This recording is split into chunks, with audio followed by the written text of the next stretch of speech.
Kodak کو بیچا گیا آج تک ہمارے سامنے نہیں آ رہا ہے کہ فارمولہ کیا تھا، وہ کس طریقے سے. اسی طرح سندھ سمیت بلوچستان میں جتنے بھی وسائل ہے، آج بھی جو گوادر کے نام پہ جو ڈاکہ ڈالا ہے یونیورسٹی کے نام پہ، تو یقیناً یہ تواتر ہے. میں تو کہتا ہوں صوبائی حکومت نے نئے چیزیں اخذ کی، نئے ہمیں چیزیں دیکھنے کو ملے کہ صوبائی وزراء نے مختلف ڈپارٹمنٹس کو ٹیکے پہ دیے. جتنے بھی پوسٹیں ایڈورٹائز ہو رہی تھی وہ بھی ٹھیکیداروں کے حوالے کی گئی. 5 لاکھ سے لے کر 70-80 لاکھ پر پوسٹیں فروخت کی گئی. اور اسی طریقے سے مطلب ہر کوئی جو ہے ایم پی اے تھا یا وزیر تھا، اس نے اپنے ذاتی ایک ٹھیکیدار پیدا کی. جتنے بھی فنڈیں تھے ان پہ وہ ذاتی حوالے سے ان کے فیملی کی کوئی ٹھیکیداری چل رہی تھی. اس سے حوالے سے باقی ہم نے کوئی خاص تبدیلی نہیں دیکھی. آج جو ہم نے محسوس کی، خاص کر جو مردم شماری کے حوالے سے جو بلوچستان کے ساتھ جو ناانصافی ہو گئی، یقیناً یہ کافی عرصہ ہے یہ ناانصافی چلے گی. آپ 70 لاکھ سے 1 کروڑ کی آبادی آپ بلوچستان کی کاٹ رہے ہیں، اور خاص کر گوادر کے نام پہ یونیورسٹی بن رہی وہ بھی پنجاب میں. اور اس حد تک بھی گوارا نہیں ہے کہ گوادر ایئرپورٹ کو بھی باہر کے کسی بندے کے نام پہ رکھنا یا اخذ کرنا. یہ مطلب وہ چیزیں ہیں جس پر بات کرنی، جس پر احتجاج کرنے، جس پر کام کرنے کی ضرورت ہے. تو جتنے بھی نوجوان ہیں وہ سب اسی چیز پہ ہے کہ کوئی ان ایشوز کو آگے بڑھانے کے لیے ان پہ کام کرنے کی ضرورت. تو ہم نے ایک اسٹارٹ لی ہے، اس کا حکومت سے کوئی تعلق ہی نہیں ہے، کیونکہ جو ایشوز پیدا ہو رہے ہیں یقیناً اس پہ نوجوانوں کو متحد کرنے، نوجوانوں کی کونسلنگ کرنے اور ایک بھرپور تحریک چلانے کے لیے ہم لوگ اکٹھے ہوئے ہیں، اور اس کو مزید آگے بڑھائیں گے. اور خصوصاً باقی تمام اضلاع میں اس تسلسل کو جاری رکھتے ہوئے جن اضلاع میں ہمارے دوست ہیں وہ بھی وہاں پہ پریس کانفرنس کر کے مزید اس کو آگے احتجاجی شکل دیں. بلوچستان اپنی اسٹریٹجک عالمی و علاقائی پوزیشن اور بیش بہا وسائل و طویل ساحل کی وجہ سے عالمی و ریجنل سطح پر تمام استعماری طاقتوں کی توجہ کا مرکز ہے اور قدرتی ذخائر کی دریافت ہے. لیکن بلوچستان کے اپنے باسی آج شدید غربت و تنگ دستی، بزدگی اور مفلوق الحال کی زندگی گزارنے پر مجبور کیے گئے ہیں. یہی وجہ ہے کہ آج بلوچستانیوں کا اپنی سرحدی ممالک سمیت دیگر ریجنز کی تمام سامراجی طاقتوں اور بالخصوص اسلام آباد کی مجموعی جبری و ناانصافی پالیسی، پولیٹیکل اثر و رسوخ اور صوبے کے حالات میں ایک فریق کے طور پر موجودگی پر شدید اعتراض و غم و غصہ پایا جاتا ہے، جس کی ساری ذمہ داری اسلام آباد و نوآبادیاتی حکام پر عائد ہوتی ہے. اسی طرح صوبے کے وسائل کی لوٹ مار، انہیں عطیانے سمیت ادارتی سطح پر مضموم مقاصد اور استحصالی پالیسی کی بنیاد پر شعور و علم پر غیر اعلانیہ پابندی، بلوچ نسل کشی اور سیاسی لوگوں کا راستہ روک کر حقیقی لوگوں کے بجائے منفی، من پسند اور سماج دشمن عناصر کو اسپیس مہیا کرنا، بلوچستان کے لوگوں کے ساتھ زیادتی اور آکائی پارلیمان سے عدم اطمینان کا باعث بنا ہے، جس کی موجودہ مثال موجودہ مردم شماری کے نتائج میں 70 لاکھ کی تبدیلی ہے. 2017 کے متنازع مردم شماری، جس کے وقت کاغذی و غیر حقیقی ہونے کے بعد، جس پر مختلف اسٹیکس ہولڈرز کی جانب سے اعتراضات لگائے گئے، جس کے بعد 10 سال سے پہلے قبل از وقت 2023 میں مردم شماری، جس کو نام نہاد ڈیجیٹل سینسس دیا گیا، جس کے بعد حکومت کے اپنے اعداد و شمار کے تحت بلوچستان کی آبادی 2 کروڑ سے زائد بتائی گئی، جس کا ذکر سرکاری اداروں کے سوشل میڈیا پیجز پر موجود ہے. جبکہ بلوچستان میں بد انتظامی، آفیسران کی کرپشن، ڈیجیٹل میپس میں خامیوں و بے قاعدہ مانیٹرنگ نہ ہونے کی وجہ سے 50% گدان مکان مکمل طور پر مردم شماری کی کوریج میں نہیں آ سکے.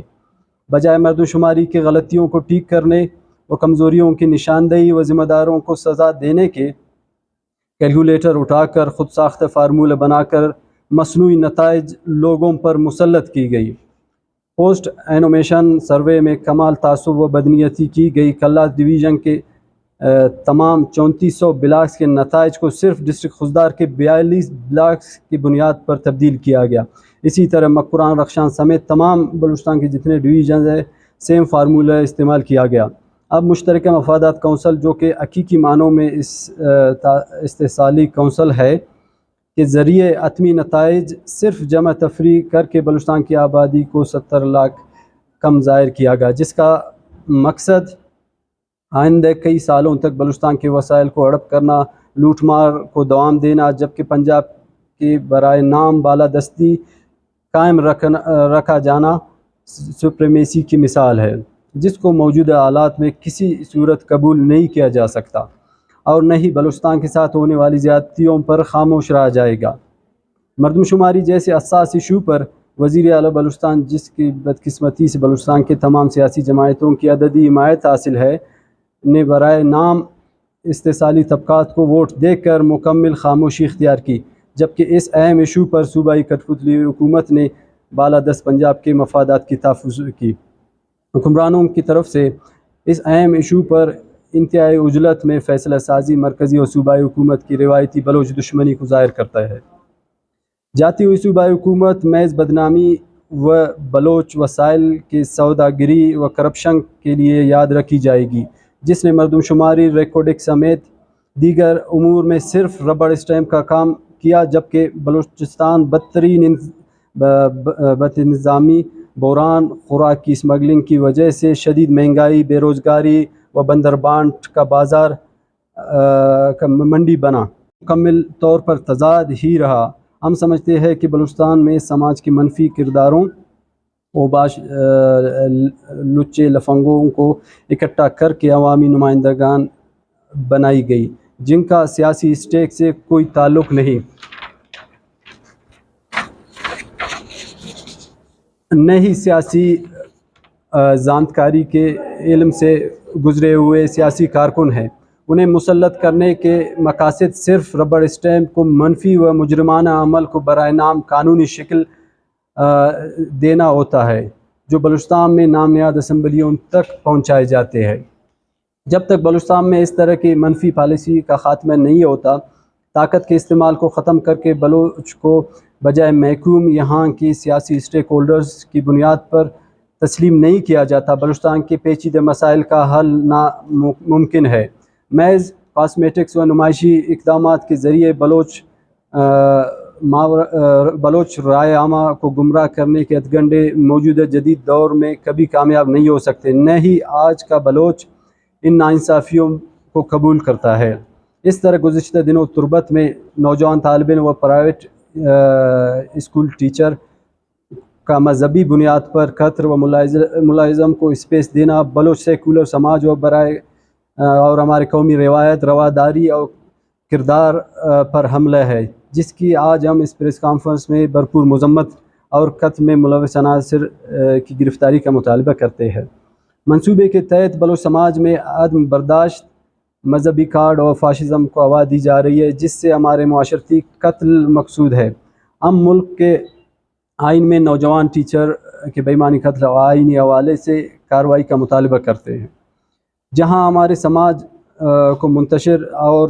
تقسیم کیا جا رہا ہے، وہی ہمارے تعلیمی اداروں میں اصول علم پر پابندی، جبری گمشدگیوں میں تیزی، آواران کوئٹہ اور کھولوا میں گھروں کے مسمار سمیت فوجی آپریشنز کو سرکاری سطح پر جاری رکھنا بلوچ نسل کشانہ پالیسیوں کا تسلسل اور جبری پروگرام کی تواتل کا حصہ ہے۔ گزشتہ ہفتہ 8 دن سے کولو لائبریری پر قبضہ اور انتظامی آفیسران کے لیے اسپیس کے طور پر استعمال میں لانا سرکاری علم دشمنی اور بلوچ اسٹوڈنٹس کے لیے تعلیم کے دروازے بند کرنے کی منصوبہ ہے، جسے تمام اسٹوڈنٹ آرگنائزیشن مل کر ناکام بنائیں گے اور طلباء کی اس جدوجہد میں ان کے ساتھ دیں گے۔ ملکی و صوبائی جامعات علم کی بندش، ہاسٹل کے طلباء کی انخلا، غازی یونیورسٹی سمیت بلوچ طالب ثنا ارشاد کی ہراسمنٹ سمیت دیگر یونیورسٹیز میں بلوچ و پشتون اسٹوڈنٹس کی پروفائلنگ اور ہراسمنٹ کی بھرپور مذمت کرتے ہیں اور ان ناجائز حرکات و کردار ان کے خلاف طلباء کے ساتھ ہر محاذ پر ان کے ساتھی ہے اور مکمل سپورٹ و مدد اور قانونی سپورٹ فراہم کریں گے۔ معزز صحافی حضرات، نام نہاد صوبائی حکومت، جس نے ریکارڈنگ کے انتہائی مبہم معاہدے پر بھی مور بضرورت وفاق ضروری مور ثبت کر کے مکمل طور پر بلوچ دشمنی کا ثبوت دیا، لوٹ ماری معاہدے کے بعد نہ ہی ماحولیاتی مسائل کا حل ڈھونڈا گیا اور نہ ہی انسانی صحت و بلوچستان کے مالکانہ حقوق پر کوئی بات کی گئی، جو کہ شرمناک و بلوچستان کے ساتھ مظالم کی انتہا ہے۔ حالیہ دنوں میں پاک چائنا گوادر یونیورسٹی کے نام پر پنجاب میں یونیورسٹی کے قیام کی بل قومی اسمبلی سے اجلت میں منظور کی گئی، جس پر وفاقی وزیر احسن اقبال نے اسے پرائیویٹ یونیورسٹی کہہ کر رخ موڑنے کی کوشش کی، جبکہ گوادر کے نام پر حاصل ہونے والے مختلف سرمایہ کاری کو یا تو بلوچ نسل کشی یا مابین بلوچ کے خلاف نفرت پھیلانے کے لیے استعمال کیا جاتا ہے، اور ہمیشہ سے پنجاب کی فلاح و بہبود کے لیے تسلسل سے استعمال کیا جاتا رہا ہے،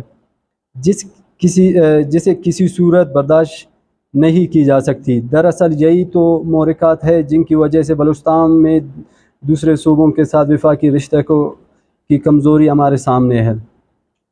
گوادر میں ایئرپورٹ کو باہر کے کسی شخص کے نام سے منسوب کرنا پنجاب اور وفاق کے بلوچستان کے ساتھ سنجیدگی کو ظاہر کرتا ہے۔ گوادر میں وہاں کے باسی علمی و سیاسی طور پر ہمیشہ متحرک و فعال رہے ہیں، جس میں بڑے شاعر و ادیب پیدا ہوئے، سیاسی رہنما و سیاسی کارکنوں کے لازوال قربانیاں گوادر کے تاریخ کا حصہ ہے۔ میر امل جی این کلمتی جیسے ہیروز جنہوں نے استعماری جنگوں میں پرتگالی انویڈرز کا مقابلہ کیا اور ان کی توسیع پسندانہ عزائم کو شکست دی، اور اسی طرح علمی و ادبی محاذ پر عبدالمجید گوادری نے بہت خوبصورت اور قابل قبول خدمات سر انجام دی اور لوگوں کو شعوری سطح پر متحرک کیا۔ لہٰذا گوادر ایئرپورٹ کو گوادر کے کسی سیاسی و علمی شخصیت کے نام سے منسوب کیا جائے۔